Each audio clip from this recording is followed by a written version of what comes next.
कहवा के हरदी कहाँ के करुआ तेल जी, कहवा के हरदी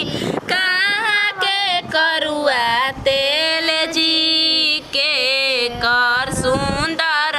धिया पो सिरे हरदी चढ़े जी, के कारा सुंदर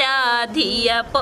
सिरे हरदी चढ़े जी, के कारा सुंदर धिया पो सिरे हरदी चढ़े जी।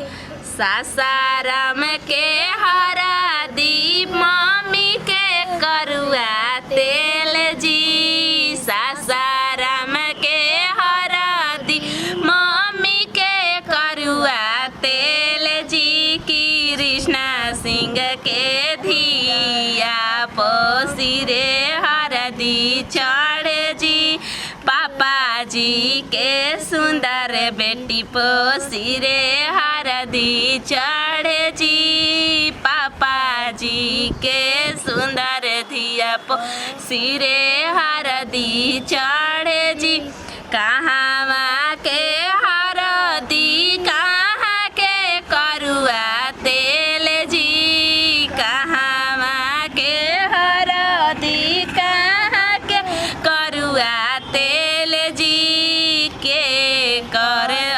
बहिनी पो सिरे हरदी चढ़े जी, के कर बहिनी पो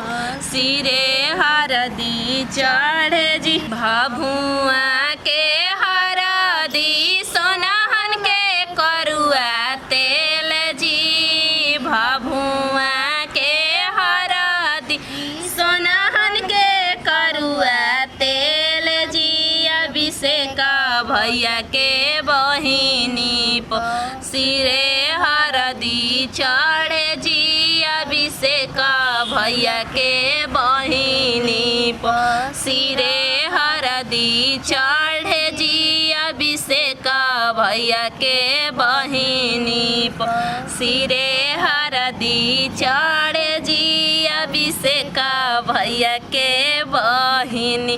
कहवा के हरदी कहाँ के करुआ तेल जी, कहवा के हरदी कहाँ के करुआ तेल जी, के कर सुंदर धिया पो सिरे हरदी चढ़े जी, के कर सुंदर धिया पो सिरे हरदी चढ़े जी। सासाराम के हरदी मम्मी के करुआ तेल जी, सासाराम के हरदी मम्मी के करुआ तेल जी, पापा के बेटी के सिरे हरदी चढ़े जी, पापा के बेटी के सिरे हरदी चढ़े जी। पूछेलन कवन भैया अपना मम्मी से लाल, पूछेलन पापा हो कृष्ण पापा भले रउआ बानी जी, पापा हो कृष्ण पापा भले रउआ बानी जी, कहिया के हरदी सचल रउआ बानी जी, कहिया के हरदी सचल रउआ बानी जी। पूछेलन कृष्ण पापा अपना धानी से लाल, पूछेलन कृष्ण पापा अपना धानी से लाल, कैसे कैसे चढ़ेला बाछी पहर दिया लाल, कैसे कैसे चढ़ेला बेटी पहर दिया लाल, कैसे कैसे चढ़ेला। पूछेलन विकास भैया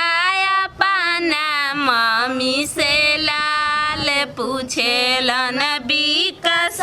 भैया अपना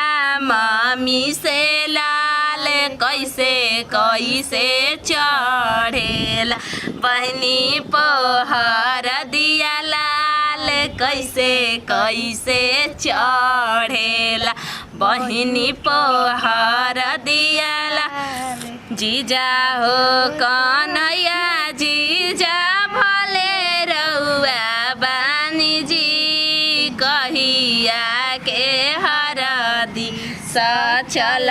रउआ बानी जी कहिया के हरदी सचल रउआ बानी जी जीजा हो संतोष जीजा भले रउआ बानी जी कहिया के हरदी सचल रउआ बानी जी कहिया के हरदी सचल रउआ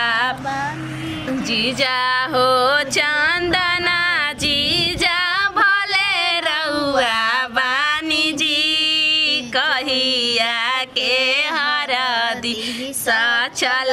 रउआ बानी जी कहिया के हरदी सचल रउआ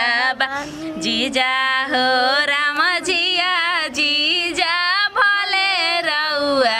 बानी जी कहिया के हरदी सचल रउआ बानी जी कहिया के हरदी सचल रउआ पूछेलन कन्हैया जीजा अपना धानी से लाल कैसे कैसे चढ़ेला साली पोहर दिया लाल कैसे कैसे चढ़ेला साली पोहर दी पूछेलन संतोष जीजा अपना धानी से लाल कैसे कैसे चढ़ेला साली पोहर दिया लाल कैसे कैसे चढ़ेला साली पोहर पूछेलन चंदना जीजा अपना धानी से लाल कैसे कैसे चढ़ेला साली पोहर दिया लाल कैसे कैसे चढ़ेला साली पोहर पूछेलन राम जिया जीजा अपना धानी से लाल कैसे कैसे चढ़ेला साली पोहर दिया लाल कैसे कैसे चढ़ेला साली पोहर पूछेलन जीगर बाबू अपना दादी से लाल पूछेलन जीगर बाबू अपना